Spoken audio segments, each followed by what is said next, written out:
Olá, bem-vindo ao Semana Legislativa, o jornal com as principais notícias da Câmara Municipal e de São José dos Campos. Vamos ver os destaques dessa edição?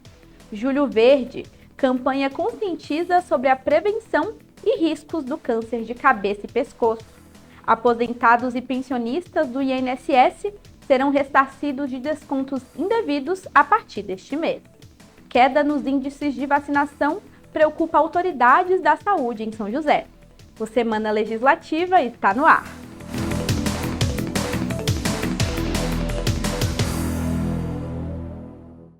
Vamos começar a edição de hoje falando de um projeto de lei aprovado aqui na Câmara Municipal. O texto autoriza a realização de convênios com hospitais privados para a realização de cirurgias de baixa complexidade em troca do abatimento de dívidas com o município. E o governo federal lançou uma ideia semelhante: permitir que hospitais privados abatam dívidas em troca de atendimentos públicos à população. O objetivo é diminuir as filas do Sistema Único de Saúde. Uma longa espera que pode custar a saúde e até mesmo a vida. As filas por consultas, exames e cirurgias no SUS ainda são um dos principais gargalos da saúde pública no Brasil. E para tentar acelerar esses atendimentos, o governo federal lançou uma nova estratégia: permitir que hospitais privados abatam dívidas em troca de atendimentos públicos à população. Há uma procura, uma demanda muito grande e a oferta, devido à incapacidade do SUS de financiar essas ações, é uma oferta inferior à demanda. Quer dizer, existe oferta, mas não existe dinheiro para comprar a demanda. Aí o Ministério teve essa ideia de auxiliar o financiamento cancelando dívidas que muitos hospitais têm, dívidas, principalmente as dívidas tributárias. O mecanismo foi anunciado pelos Ministérios da Saúde e da Fazenda e deve começar a funcionar em agosto. A proposta permite que hospitais privados ou filantrópicos quitem dívidas com a União, oferecendo atendimentos em especialidades que dependem de maior demanda, como oncologia e cardiologia. Unidades sem débitos também poderão participar, recebendo créditos para futuros impostos. Tudo vai depender da disponibilidade da iniciativa privada, dos hospitais privados, principalmente Santas Casas, esses hospitais filantrópicos, de tentarem entregar essas ações para o SUS através de convênios, né? Em São José dos Campos, uma ideia semelhante já é executada desde 2022. É que uma lei aprovada, de autoria do vereador Marcão da Academia, autorizou a realização de convênios com hospitais privados para a realização de cirurgias de baixa complexidade, em troca do abatimento de dívidas com o município, como IPTU e ISS. A gente criou esse projeto justamente na época da pandemia, né? Porque a gente viu que o quanto que a cidade precisava, o Brasil precisava de investimento na saúde que pudesse tratar as pessoas. A gente fez um cálculo olhando por várias entidades ou clínicas, hospitais que prestam serviço para a cidade, ou particular ou não, mas que também, através da sua estrutura, eles têm algum tipo de imposto a dar para a cidade, né? Então, IPTU, ISS, entre outros, aí, dívidas que podem até virar dívidas ativas com o município. E a gente pensou, poxa, você tem essa questão de dívidas, que os hospitais vão também passar nesse momento de pandemia e que pode ofertar em serviços para a prefeitura. Com a medida federal em vigor, a expectativa é ampliar ainda mais os convênios e reforçar o atendimento à população em áreas estratégicas. Nós já temos os hospitais de referência, hospitais já prestam um grande serviço para o município, mas também eles têm o custo deles, e o custo deles com o município. Por que a gente também não ajuda, né, com esse convênio público-privado, que eles possam pagar qualquer dívida que tenha com o município com prestação de serviço? Nós já precisamos... É de excelência esses hospitais, com grande prestação de serviço, com médicos de excelência, e nós precisamos de especialistas. A rede precisa da quantidade maior de especialistas, e eles têm para nos ofertar. A iniciativa federal pode transformar o cenário da saúde pública no país.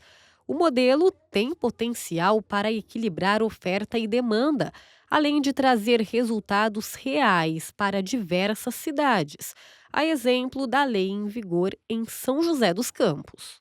Quando ainda o nosso projeto que deu início a essa discussão se acopla dentro de um projeto federal, fica mais fácil conversar e as próprias os setores privados, né, os hospitais, as clínicas, eles vão querer se beneficiar disso também. É importante entender, é uma troca. Né? E, claro, uma troca acompanhando tabela SUS, acompanhando realmente o custo que mas que possam ofertar cada vez mais os munícipes na questão de serviço na saúde. E falando em projeto de lei, um instrumento que permite o exercício da cidadania é o projeto de lei de iniciativa popular. Como o nome já sugere, é a população que apresenta uma proposta de lei. A possibilidade está prevista na Constituição Federal e também na Lei Orgânica do município, mas pouca gente conhece. O poder nas mãos do povo, a sociedade civil como um agente de mudança, a formulação e criação de leis fora das câmaras legislativas e que atende aos anseios da população. Isso tudo pode parecer algo longe da realidade. No entanto, mudanças acarretadas por esses meios são possíveis através de projetos de lei de iniciativa popular. O problema é que poucas pessoas têm conhecimento da medida. Sabia não? É bom saber. Não sabia. Isso aí eu não vi falar, estou vendo ouvir agora. E por que uma medida que dá plenos poderes para a população elaborar leis é tão pouco conhecida? A resposta é unânime entre as próprias pessoas: desinformação. As pessoas não se informam muito sobre leis, sobre questões políticas, jurídicas. Poucos se informam, vão à busca, e eu agora vou buscar para saber o porquê e como funciona, e é isso. O projeto de lei de iniciativa popular nada mais é do que uma proposta de legislação que é apresentada diretamente pelos cidadãos, sem a necessidade de um parlamentar como intermediário. Em São José dos Campos, a medida consta na lei orgânica, mas foi usada pela última vez há 24 anos, em 2001. Na época, a proposta elaborada pela população era referente à bilhetagem eletrônica nos ônibus circulares da cidade. Para que um projeto de iniciativa popular seja válido, é necessário que ele tenha a assinatura de pelo menos 1% do eleitorado local. Além disso, os idealizadores da proposta precisam estar atentos a alguns pontos para que a medida não seja considerada inconstitucional. Observar que o pedido se enquadre dentro das regras legislativas inicialmente, que ele tenha resguardo pela lei orgânica do município e que ele não seja um projeto, uma lei que atenda parcialmente a população em torno de uma cidade. A cidade precisa ser atendida como um todo, então se você vai um projeto de melhoria da saúde, ele precisa ter muitos mais aspectos, inclusive orçamento para isso, aonde se busca essas verbas, isso precisa também ser apresentado pelo popular. Não é porque ele não é da Casa Legislativa que ele vai poder apresentar um projeto sem essas diretrizes que um vereador apresentaria. O advogado ainda explica como é a tramitação em plenário para esse tipo de projeto. Ele vai precisar passar por análise de Comissão de Constituição e Justiça, pelas pautas das comissões, para saber se os assuntos já não possuem projetos apresentados, para daí ele ser submetido à análise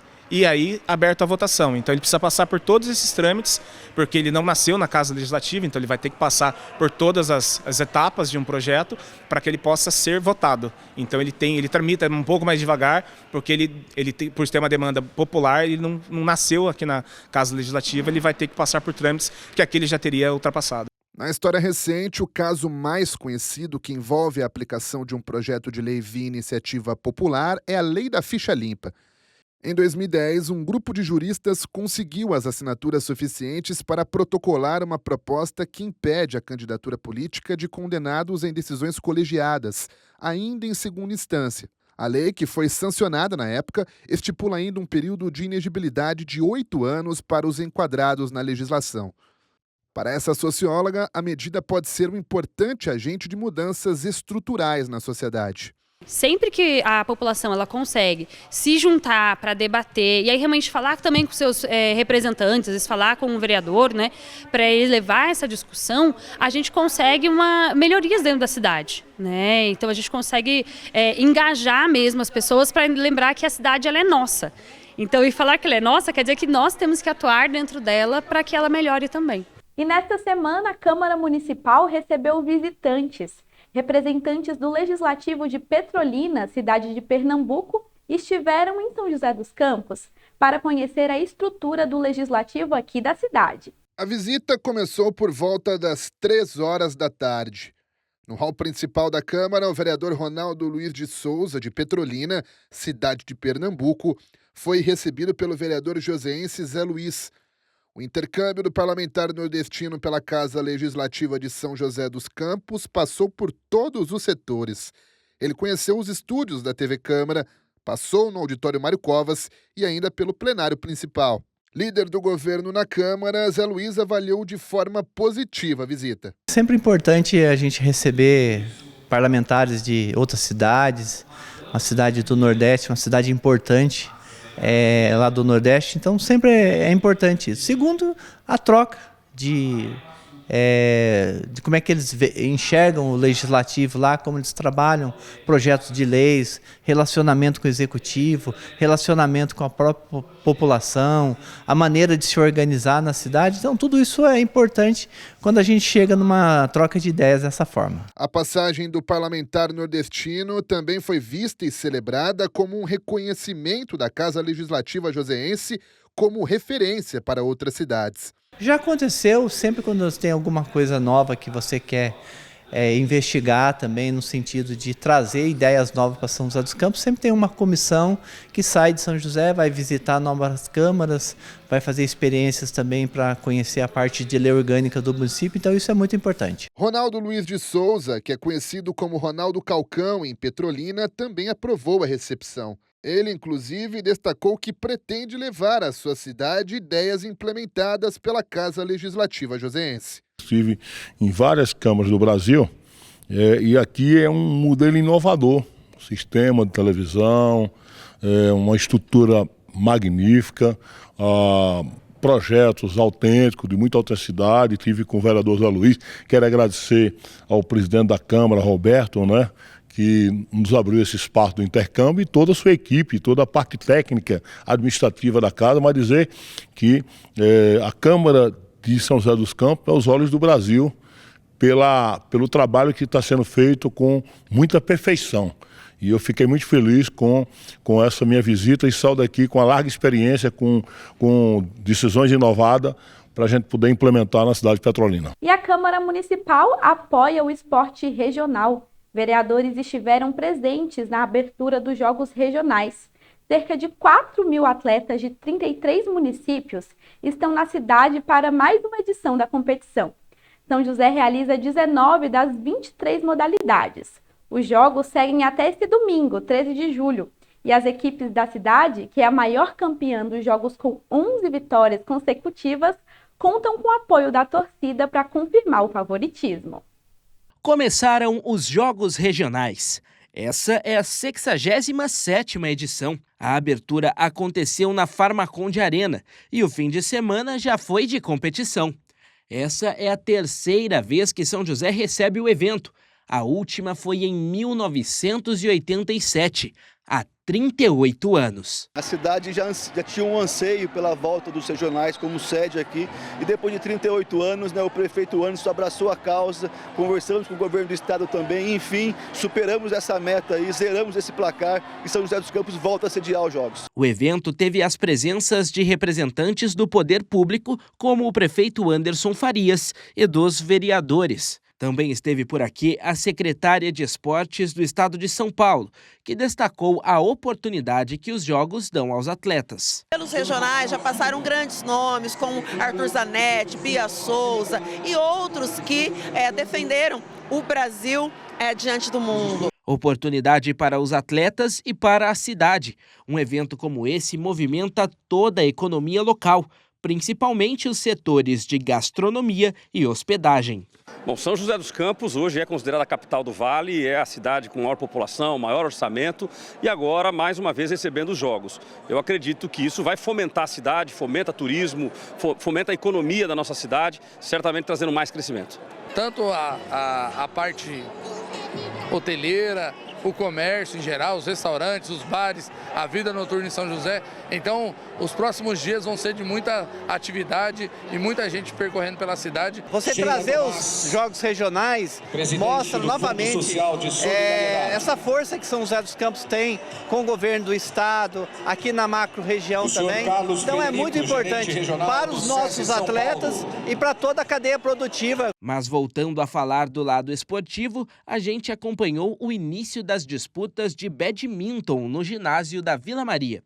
Para quem joga, como a Helena, a estreia é sempre antecedida de muita ansiedade. A equipe ajuda, a gente conversa bastante, faz táticas antes de entrar no jogo, então isso dá uma acalmada. E logo depois do primeiro jogo que você fica bem, né? Que você já vê como é que é a quadra, já vê o ambiente.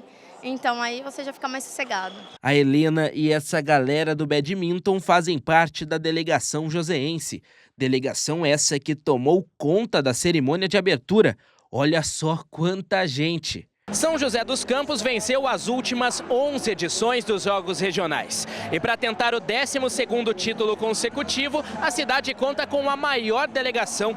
São 583 pessoas, sendo 449 atletas. O time está motivado, agora ainda mais, jogando em casa com o apoio da torcida, apoio dos familiares e o apoio da cidade. A expectativa está alta para que venha aí o 12º título consecutivo. Em esporte, a nossa cidade é referência. São vários programas que inclusive surgiram de leis aprovadas na Câmara Municipal que incentivam a prática esportiva no município. Cobrar esse incentivo é um dos papéis fundamentais da Câmara. O Atleta Cidadão, o programa Escola Ativa, a lei de incentivo fiscal que apoia, que fomenta todo esse esporte. Então, o que nós precisamos e devemos fazer é continuar buscando, através de projetos de lei ou das fiscalizações, fomentar o esporte na cidade. Eu acho que esse é o grande papel de nós, vereadores. É um jogos que reúne aí muitas cidades, várias equipes, mais de 4.000 atletas.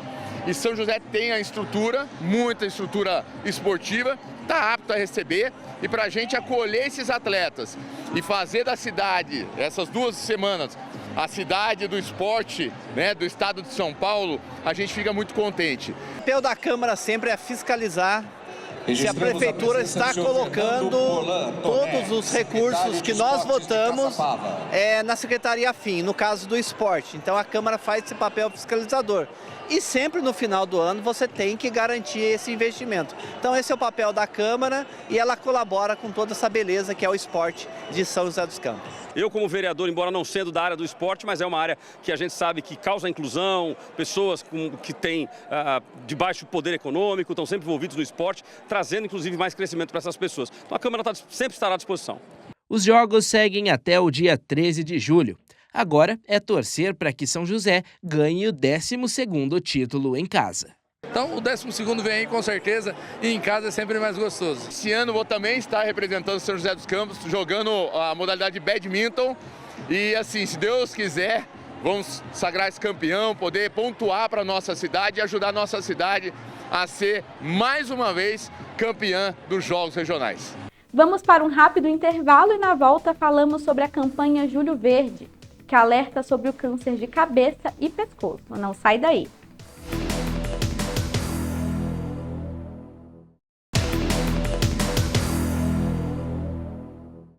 Estamos de volta! Na última quarta-feira foi feriado estadual. E você conhece a história do dia 9 de julho? A data faz referência à Revolução Constitucionalista de 32, um movimento liderado pelo estado de São Paulo e que defendia uma nova Constituição para o país, após o golpe dado por Getúlio Vargas em 1930. E um dos nomes mais lembrados da Revolução é de São José dos Campos, Euclides Miragaia. Esse era o cartaz que convocava os paulistas às armas no ano de 1932. Era um período turbulento na história da política brasileira. Na época, o estado de São Paulo acreditava ter perdido protagonismo no governo federal, que na época era comandado por Getúlio Vargas. A gente tem que lembrar que no contexto em que o movimento se dá em 32, nós vivíamos um estado discricionário, né? O governo de Getúlio governava por decretos, já desde da sua ascensão ao poder em 3 de novembro de 1930. Lembrando que o golpe começa em 3 de outubro, mas Vargas só é alçado no mês seguinte.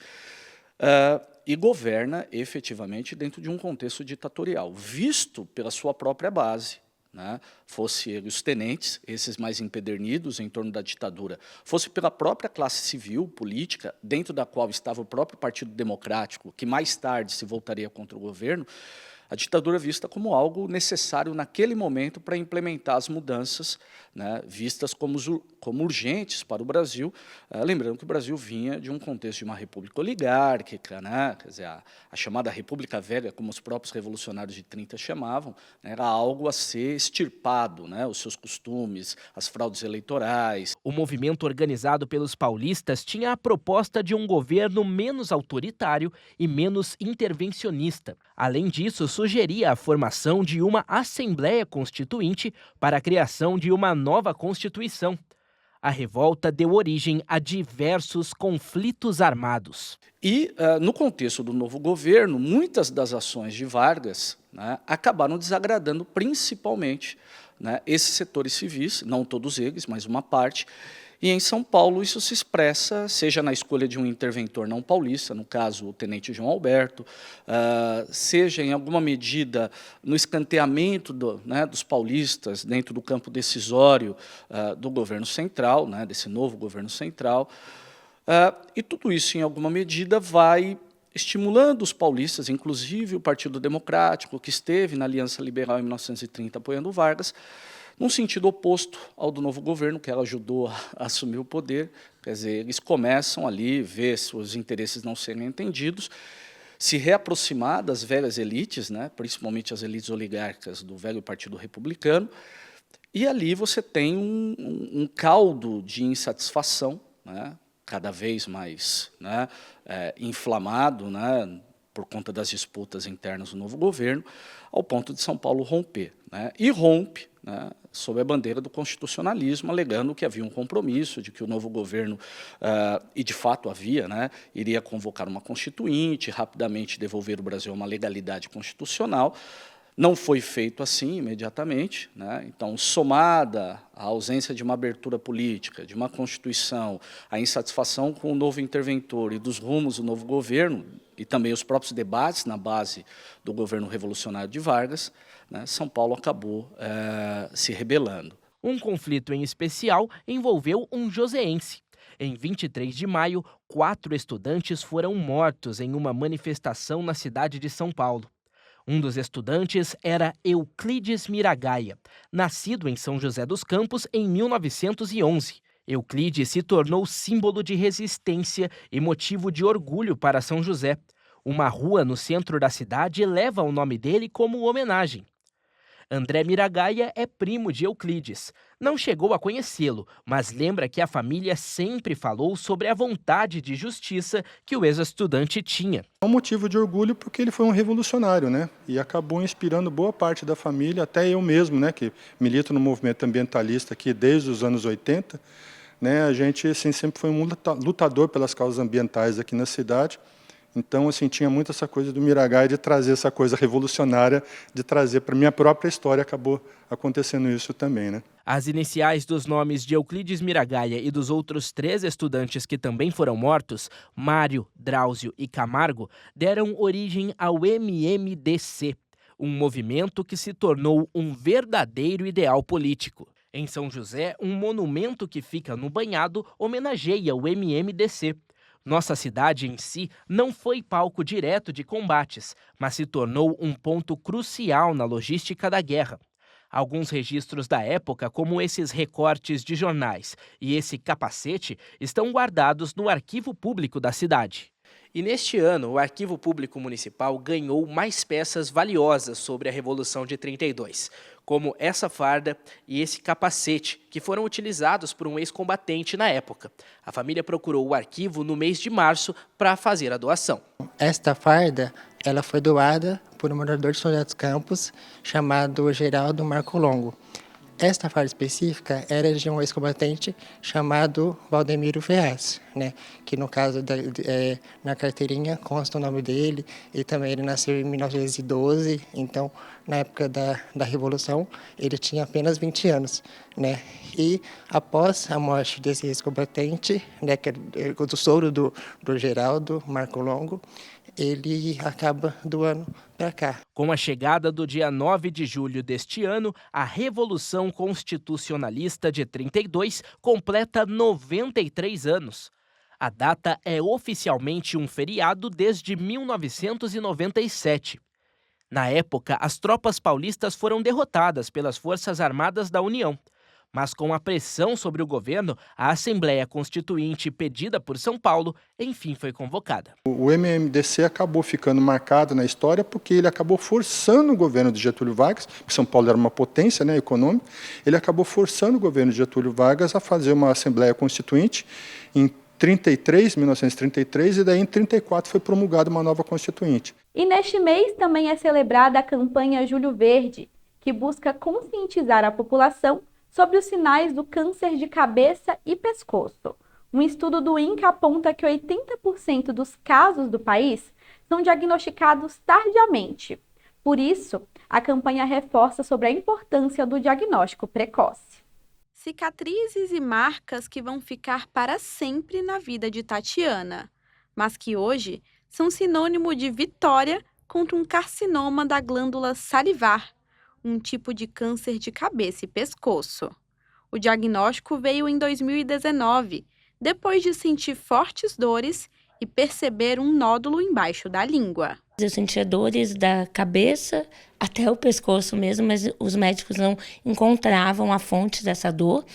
E depois, sozinha, palpando, eu encontrei a fonte da dor, que era embaixo da língua, no assoalho da boca. A doença já estava avançada, no estágio 4 e em metástase. Por isso, Tatiana precisou passar por cirurgia para a retirada do tumor.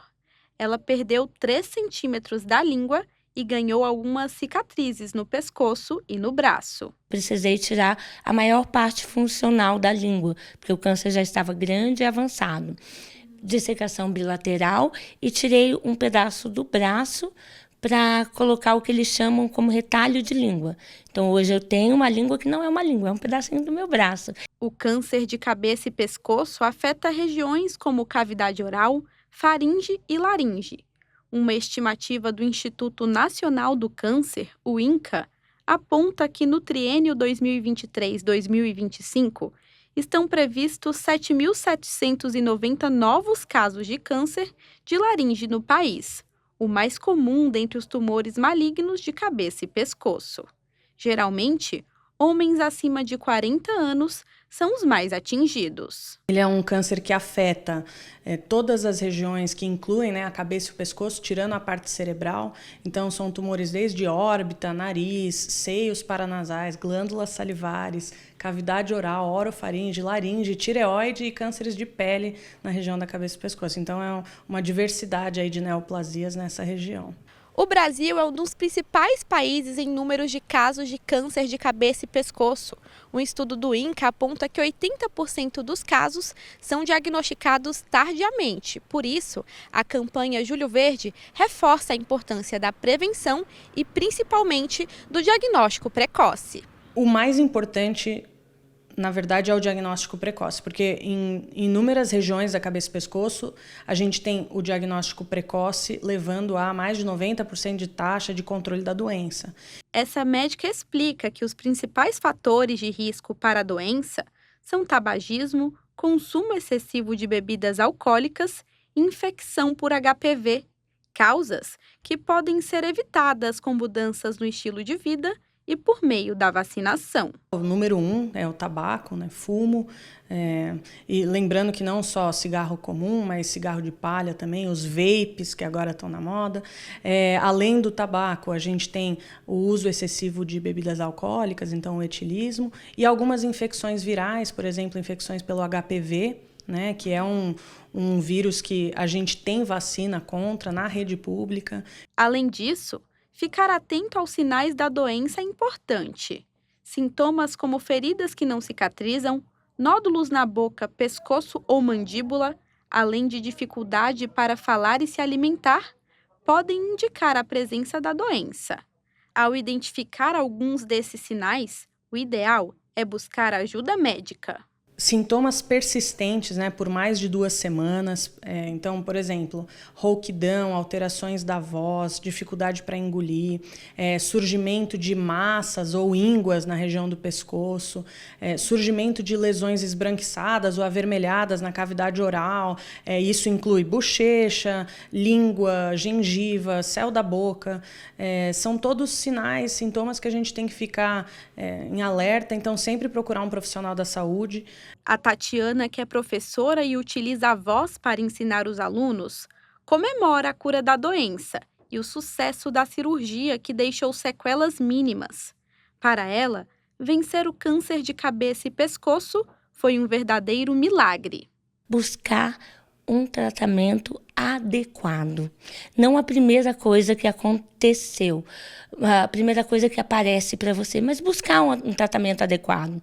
Buscar um tratamento adequado não é dar um Google sobre a doença, mas é buscar pessoas que que têm propriedade naquela doença em particular, como foi o meu caso. E vamos continuar falando de saúde?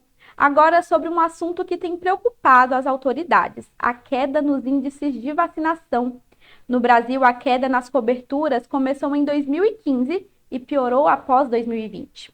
Em São José dos Campos, vacinas como BCG e hepatite B, aplicadas em recém-nascidos, chegaram à menor cobertura em 30%. Márcia é mãe da pequena Cecília, de 1 ano e 3 meses. A caderneta de vacinação está em dia. Vacinar, para ela, é um ato de cuidado e segurança. É importante a gente sempre mantê-la segura, vacinada, e realmente é um gesto de amor e de segurança. Mas a atitude da Márcia não é regra. Um estudo da revista científica Lancet revela que a vacinação infantil estagnou no mundo. Os principais motivos são a desinformação, a desigualdade e o impacto da pandemia, que afastou milhões de crianças dos postos de saúde. Um outro ponto, num Brasil continental de distâncias gigantescas, é a desigualdade de cada região, do ponto de vista de aparelhagem do governo, tanto municipal, quanto estadual, quanto federal. A gente observa também uma desorganização das redes municipais de distribuição e das campanhas locais de vacinação. No Brasil, a queda nas coberturas começou em 2015 e piorou após 2020. Em São José dos Campos, vacinas como BCG e hepatite B, aplicadas em recém-nascidos, chegaram a menos de 30% em 2023. Se você tem uma cobertura vacinal baixa, você não protege a sua população. O risco de termos casos de doença acontece. Viu como está acontecendo com o sarampo na Bolívia? O que é isso? É resultado de baixas coberturas. Se você tem baixa cobertura, você vai ter pessoas que vão adoecer. Em 2024, parte das coberturas foi retomada, com aumento nas vacinas DTP, que protege contra difteria, tétano e coqueluche, pentavalente, poliomielite e tríplice viral. Mesmo assim, a meta de 95% ainda não foi alcançada, principalmente nas doses do primeiro ano de vida. Para reverter o quadro, o poder público investe em estratégias como a busca ativa por crianças com a vacinação atrasada e campanhas de conscientização. O objetivo é aumentar a cobertura vacinal. E a unidade também faz, na sua sala de espera, convoca as pessoas para se vacinarem, né? Eu reforço, a gente bate na questão de vacina, mas os adultos também têm que se vacinar, os idosos têm que se vacinar, as gestantes, né, as pessoas com doenças especiais têm que procurar uma unidade de saúde para se vacinarem. A baixa cobertura aumenta o risco de retorno de doenças já erradicadas. Casos de sarampo em países vizinhos acendem o alerta. O Dr. Marcon lembra: a vacina é a única proteção comprovada pela ciência, individual e coletiva. A vacina é a única forma, tanto para a saúde de cada família, quanto a saúde coletiva, populacional, de uma região, de uma cidade, de um estado, de um país. Não há argumentação que quebre essa comprovação científica. Então, a vacinação infantil, infanto-juvenil e adultos com as vacinações contra a gripe nos idosos têm que ser cumpridas porque estão embasadas em ciência. E isso salva, sim, vidas. Para combater a desinformação, um dos principais obstáculos para a imunização, a orientação é clara. Em caso de dúvida, a família deve procurar um posto de saúde. Proteger as crianças é um compromisso de todos. A vacinação é um pacto coletivo pela saúde. A gente precisa insistir com os pais, né, na importância da questão da vacinação. A gente achar que por não ter doença não vai ter casos é um pensamento errado. A gente só não tem doença quando eu tenho o quê? Coberturas vacinais elevadas. E manter a vacinação da gripe em dia nessa época do ano é essencial para evitar problemas de saúde. É que a estação mais fria do ano chegou recentemente e já vem batendo recordes de temperaturas baixas. Então, pode tirar mais casacos do armário, viu? Porque os especialistas confirmam que o inverno de 2025 deve ser mais frio que no ano passado. É só sair na rua para perceber a mudança no visual. As blusas quentinhas saíram do armário e voltaram para o dia a dia. A percepção de um inverno mais rigoroso se confirma na previsão do tempo. Bem frio aqui, ó. E eu que sou de outra região, aqui eu tô achando bastante frio. Depois de 2 anos de invernos com temperaturas mais elevadas, 2025 deve registrar dias mais frios.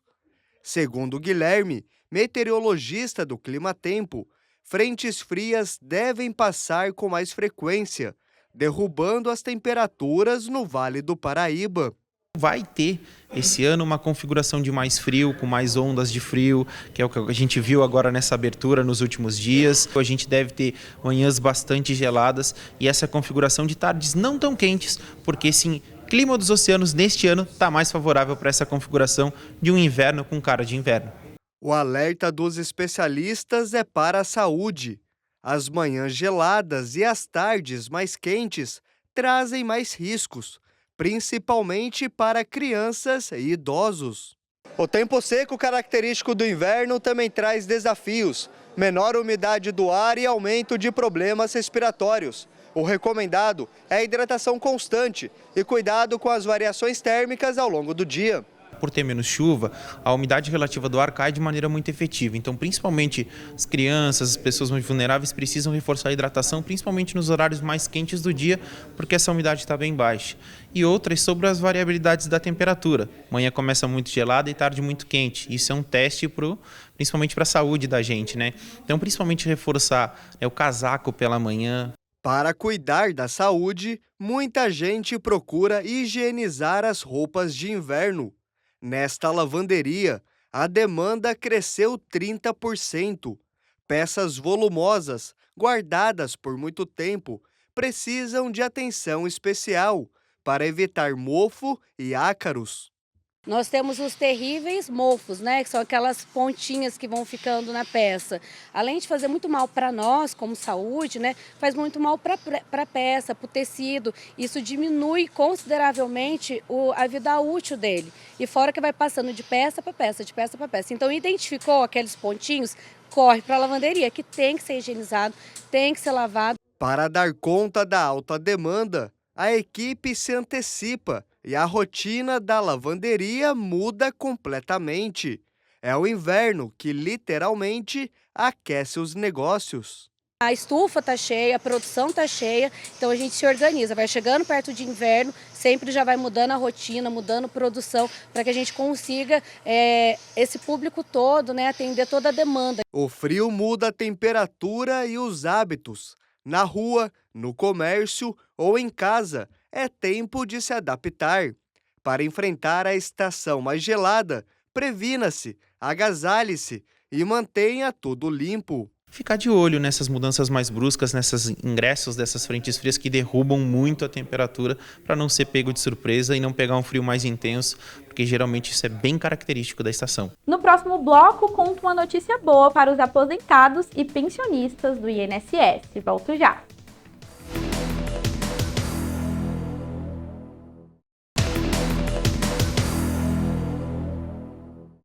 Voltamos com Semana Legislativa.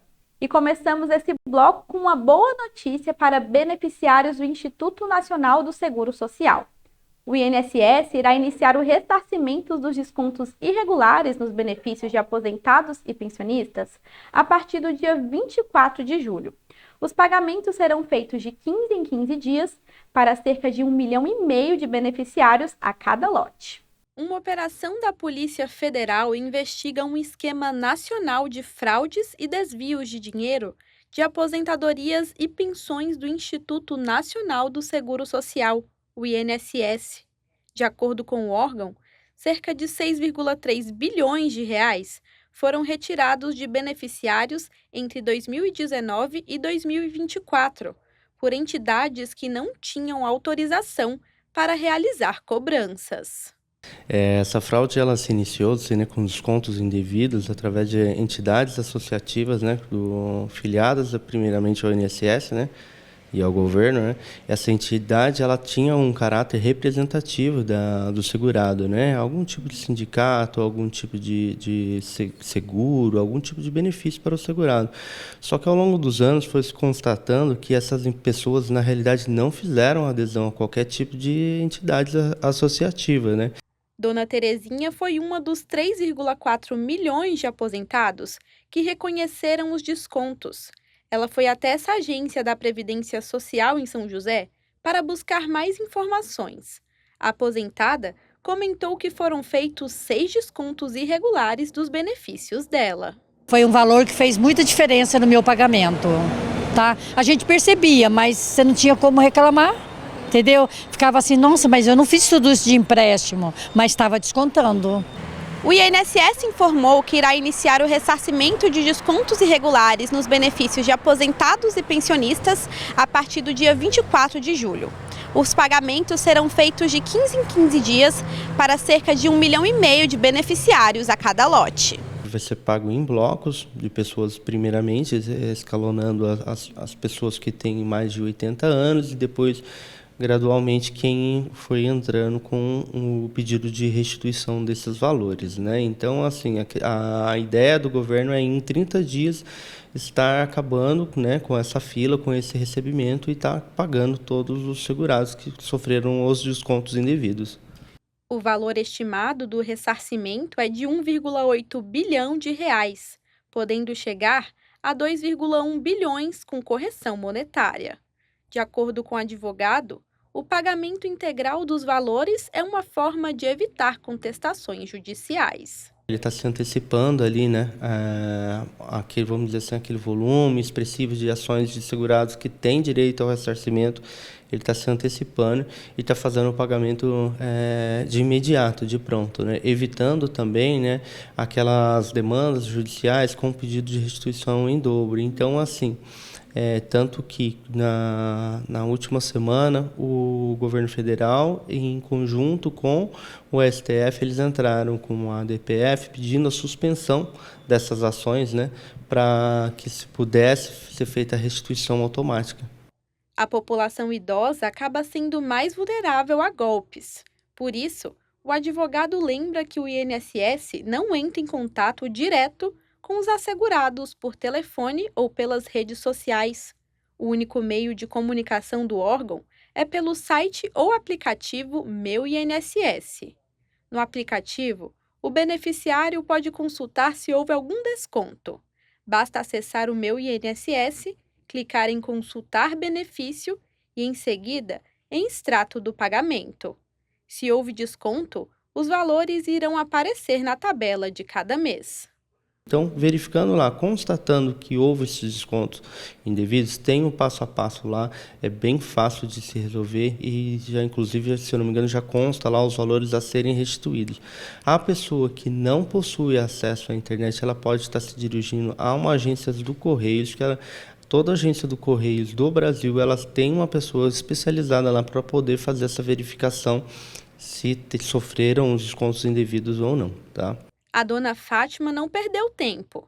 Foi até a agência consultar se teve algum desconto no benefício. Eu vou ver se eu tenho lá alguma coisa para receber, se eu não tenho, né? Já a dona Terezinha espera ansiosa pela chegada do ressarcimento na conta. Um valor que faz a diferença na vida dela e de milhões de brasileiros que esperam recuperar o dinheiro perdido. É um direito nosso, né, no qual ele não poderia nem ter mexido, né, e vai ajudar muito, lógico. E uma campanha de renegociação de dívidas da Caixa Econômica Federal promete condições facilitadas para quem tem débitos com a instituição. Quase 6 milhões de clientes podem ser contemplados. Para algumas pessoas, o começo de mês é pragmático. Receber o salário, separar o dinheiro das contas e o que sobrar vai para o lazer ou compras. Guardar não é uma prioridade, mas caso alguma emergência aconteça, as dívidas aparecem. É por esse motivo que Vilma não perde de vista a organização das finanças, monitora todos os gastos para evitar ficar no vermelho. Saber o quanto você gasta e saber também o quanto você recebe. E por incrível que pareça, muitas pessoas não sabem o quanto recebem. E daí cai naquela de gastar mais do que deve. Outra coisa importante também, a princípio, anotar seus gastos, não comprar por impulso. Tudo isso é muito importante na hora de você se organizar ou se reorganizar e poder sobrar aquele dinheiro para investimentos, dinheiro para aposentadoria, dinheiro para um sonho, uma viagem, uma casa. Mas como muitas famílias ainda não conseguem conciliar o salário com os gastos, a Caixa Econômica Federal lançou um programa especial de desconto de dívidas. Os beneficiados podem ter o abatimento de até 90% das pendências. A gente trabalha com essas dívidas vencidas, né? Então, a partir de um ano vencido, a gente consegue enquadrar nesta condição. São mais de 5,8 milhões de contratos, dos quais a gente consegue conceder até 90% de desconto para a quitação dessa dívida. As negociações dos débitos em atraso podem ser realizadas presencialmente em qualquer agência da Caixa ou casas lotéricas. Quem optar pode usar os canais virtuais como o aplicativo do banco no celular ou o site da campanha Tudo em Dia Caixa. Outro caminho é pelo Alô Caixa, nos números 4004-0104 e 0800-104-0104. Se ela for se dirigir a uma agência da Caixa, simplesmente com o documento pessoal, ela se identificando, nós, através do CPF, buscamos aí os dados dela para fazer essa quitação. No site também, com o login da Caixa, a pessoa se conectando no site da Caixa, ela consegue também verificar se tem alguma coisa que ela possa fazer com relação a essa dívida. Para esse economista, a medida da Caixa é uma boa oportunidade para quem quer começar a reduzir as dívidas. Com o débito quitado, o importante é se planejar para não cair no vermelho novamente. A gente tende sempre a utilizar o nosso dinheiro buscando comprar coisas e realizar sonhos de curto prazo, né? Isso nos leva muitas vezes a ter um descontrole financeiro, a ter um descontrole na forma como você vai conduzir o teu ganho no dia a dia, né? Acho que a grande questão mais importante do que a renda, do quanto você ganha, né, é o quanto você gasta. Se você leva a sua vida sem pensar no amanhã, usando só o hoje, né, você vai ter uma tendência de se endividar. Vamos mudar de assunto? Uma brincadeira muito comum durante as férias é soltar pipas. Mas a diversão pode representar perigo nessa época do ano, especialmente para motociclistas, ciclistas e pedestres. Isso porque algumas pessoas acabam soltando pipas com cerol, prática que é proibida por lei. Julho é o mês das férias escolares e também da brincadeira de soltar pipa. Ruas e campos ficam cheios de linhas no ar. Mas para Rafaele, essa época também traz lembranças marcantes. Aos 7 anos, ela foi cortada no pescoço por uma linha com cerol. Eu estava na rua de casa e o meu vizinho estava soltando pipa e a pipa dele enroscou num portão e ele estava no outro lado da calçada e então a linha ficou esticada e eu estava andando de bicicleta na rua e eu acabei passando por ela e aconteceu o pior. Casos como o da RAF, entre outros, reforçam a importância da fiscalização. A Polícia Militar alerta: o uso e a venda de linhas cortantes é proibido por lei aqui em São José dos Campos. A multa é de R$ 500 e pais de menores de idade podem ser responsabilizados. Nós temos a Lei Estadual 17.201 de 2019, que ela proíbe tanto a fabricação, a comercialização, quanto o uso de cerol, linha chilena ou qualquer outro tipo de material que tenha essa intenção de tornar a linha da pipa um material cortante. E a legislação ela prevê a multa. A multa pode variar em torno de R$ 1.800 e para quem comercializa ultrapassa o valor de R$ 180 mil. O uso de cerol em pipas representa um grave risco à vida. A mistura feita com cola e vidro pode provocar cortes profundos e até mortes. Motociclistas e ciclistas estão entre as principais vítimas. Motociclistas, atenção redobrada no trajeto. É difícil visualizar uma linha, mas caso ele se depare com alguma situação dessa, a gente orienta. Não tentar fazer arrancada brusca com a mão para também não se lesionar.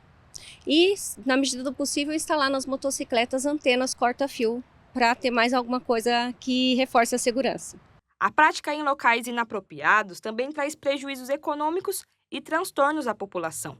A concessionária de energia na cidade registrou nos primeiros 6 meses deste ano 66 ocorrências, alta de 43% na comparação com o mesmo período de 2024, quando 46 casos foram contabilizados.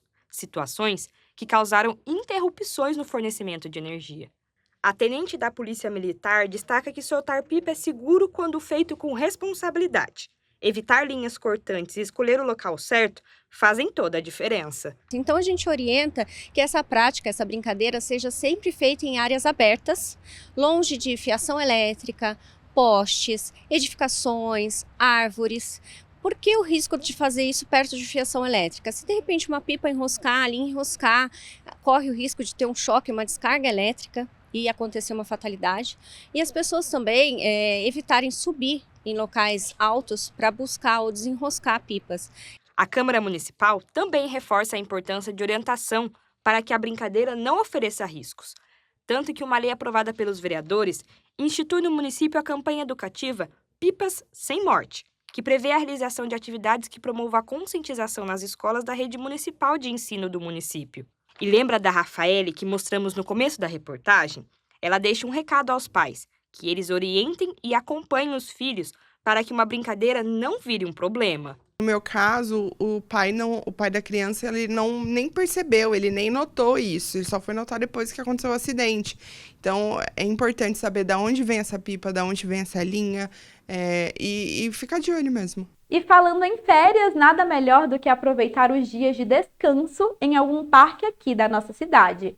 Ao todo, são 11 espaços cheios de natureza, brinquedos, animais, atrações culturais e esportivas para todas as idades aqui em São José. Nessa matéria, te mostramos várias opções para curtir neste mês de julho com a garotada. Essa família veio do Rio de Janeiro trazer a filha para uma reunião de trabalho e decidiu passear. Eles decidiram começar a visita pelo Parque Vicentina Aranha, por gostarem de atividades ao ar livre e pelo interesse em conhecer a história local. Muito legal, a minha primeira vez aqui no parque, achei muito bacana, soube da história que era um hospital, né? O João, que mora em São José, é quem leva a família para conhecer os parques e as áreas verdes. Para ele, Esses espaços são perfeitos para brincar. Bom, eu gosto de basicamente brincar muito, porque é bem divertido, né? Eu gosto de passear, bater fotos. Seja para brincar, caminhar, praticar esportes, descansar ou simplesmente curtir a natureza nas férias, parques públicos de São José dos Campos são uma alternativa de lazer em diferentes regiões da cidade. Ao todo, são 11 espaços administrados pela Prefeitura, com estruturas que atendem público de todas as idades. Nos nossos parques, nós vamos encontrar diversas possibilidades de atividade, né? Desde uma caminhada simples, pela estrutura que o parque tem, alguns possuem academia ao ar livre, outros possuem algumas atividades um pouco mais direcionadas, como é o caso do Parque Alberto Simões, que ele é um polo principal ali na questão do esporte radical. Então nós temos tirolesa, paredão de escalada, arborismo, pista de bike, né, com BMX e outras atividades que lá acontecem. Entre os mais conhecidos estão o Parque da Cidade, com suas paisagens e as famosas capivaras, o Santos Dumont, no centro, abriga réplicas de aviões do pai da aviação, parquinhos e muita sombra boa para relaxar. E o Vicentina Aranha, com programação cultural, um espaço tombado como patrimônio histórico e, claro, suas tradicionais galinhas da Angola. Além dos parques mais visitados e tradicionais da cidade, como o Parque Vicentina Aranha, Santos Dumont e Parque da Cidade, ainda existem diversos parques espalhados pela cidade que muita gente não conhece, como o Parque Alberto Simões, aqui na região norte da cidade. E vale lembrar, todos os parques municipais têm entrada gratuita.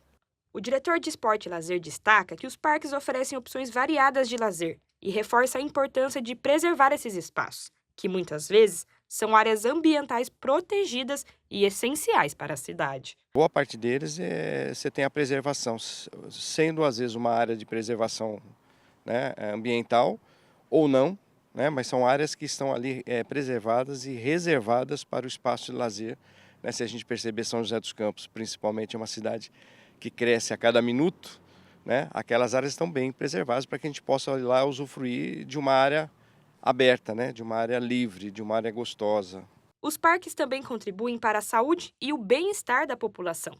Sair de casa e aproveitar esses espaços ajuda no crescimento e na manutenção da saúde. Está aberta a população. Eu até sugiro que você faça um tour, né? Você, o morador da cidade, faça um tour e vai conhecer esses diversos parques que a cidade tem, que é muito gostoso. E o Semana Legislativa fica por aqui. Espero que você tenha aproveitado todas as notícias do programa de hoje. Se quiser rever alguma reportagem, é só acessar o nosso canal do YouTube, @TV Câmara SJC. Ótimo fim de semana, tchau, tchau!